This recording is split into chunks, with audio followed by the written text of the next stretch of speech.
সংকট দিয়ে সরকার পুরোপুরি একটা নাটক করলো প্রথম থেকে। পুরাটাই পরিকল্পিত ভাবে করা হয়েছে, সিন্ডিকেটরা এটা করেছে এবং সরকারের প্রশ্রয়, সরকারের অংশগ্রহণ না থাকলে এটা আসলে সম্ভব হতো না।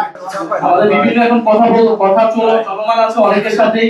আমরা চেষ্টা করছি বিশেষত সময় যারা যুক্ত ছিলেন আমাদের সাথে, বিশেষত প্রাইভেট বিশ্ববিদ্যালয়ের শিক্ষার্থী, তাদের একটা অংশ আমাদের সাথে যুক্ত হবে।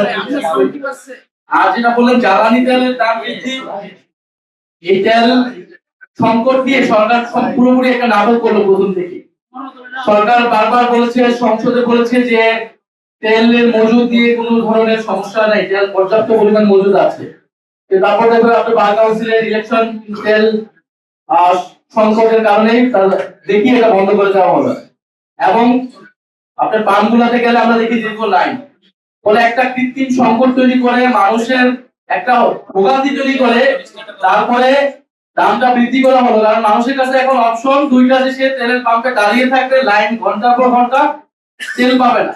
এখন তার কাছে তেলের লাইনে দাঁড়ানোর থেকে দাম বেশি হলেও সে কিনতে আসবে, এরকম একটা মনস্তত্ত্ব পরিবেশ তৈরি করে তারপরে দামটা আসলে বৃদ্ধি করা হলো। পুরাটাই পরিকল্পিত ভাবে করা হয়েছে, সিন্ডিকেটরা এটা করেছে এবং সরকারের প্রশ্রয়, সরকারের অংশগ্রহণ না থাকলে এটা আসলে সম্ভব হতো না। ফলে আমরা মনে করবো যে জনগণকে ভোগান্তি করার কোনো প্রয়োজন ছিল না। সরকারের ভিতরে স্বচ্ছতার অভাব ব্যাপকভাবে, কারণ এই সরকার আগের সরকারের মতোই আসলে বিভিন্ন ইস্যুতে রিয়েক্ট করছে, কথা বলছে, রাষ্ট্র পরিচালনা করছে। আমরা চেয়েছিলাম একটা অ্যাকাউন্টেবল গভর্নমেন্ট, আমাদের কাছে সেই ধরনের অ্যাকাউন্টেবিলিটি তারা নিশ্চিত করছে না। সরকারের বিরুদ্ধে কথা বলার জন্য চিফ হুইপের বিরুদ্ধে, চিফ হুইপের সমালোচনামূলক পোস্ট শেয়ার করার কারণে মানুষ গ্রেফতার হয়ে যাচ্ছে, বাক স্বাধীনতা হরণ হচ্ছে। এবং আন্তর্জাতিক ক্ষেত্রেও সরকার এটা ডিল করতে পারে নাই ঠিক মতো। আপনি দেখবেন যে বিভিন্ন ইস্যুতে ইরানের যে শীর্ষ নেতা খামেনি, তিনি যেন মারা গেলেন, শাহাদাত বরণ করলেন, এবং বাংলাদেশ তো রাষ্ট্রদূত ইরানের, সেদিন আক্ষেপ করে বলেছেন যে শুধু একটি দল, ওনার কাছে হয়তো একটু ভুলই করে হয়েছিল, জাতীয় নাগরিক পার্টি এনসিপির পক্ষ থেকেও শোক বই স্বাক্ষর করা হয়েছিল, কিন্তু সরকারের পক্ষ থেকে কোনো ধরনের ওনাদের সাথে এঙ্গেজমেন্ট ছিল না, কোনো ধরনের শোক জানানো হয়নি, এটি কিন্তু আক্ষেপ করেছে ইরানের যে রাষ্ট্রদূত।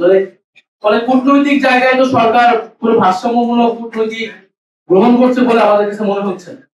ফলে এইসব জায়গায় সবকিছু কিন্তু আন্তর্জাতিক পরিস্থিতি, দেশের এই পরিস্থিতি সরকারকে ভুগতে হবে, দেশের অর্থনৈতিক পরিস্থিতি ক্রমান্বয়ে খারাপ হচ্ছে। সেই জায়গায় আমরা বলেছিলাম যে জাতীয় ঐক্যের জায়গাটা যাতে আমাদের অটুট থাকে, একটা রাজনৈতিক সমঝোতার মধ্য দিয়েই আমরা মনে করি যে এই সরকার কাজ করতে পারবে সফল হবে। কিন্তু সমঝোতার সরকার নষ্ট করেছে প্রথম দিনই, যখন সে গণভোটকে অস্বীকার করে।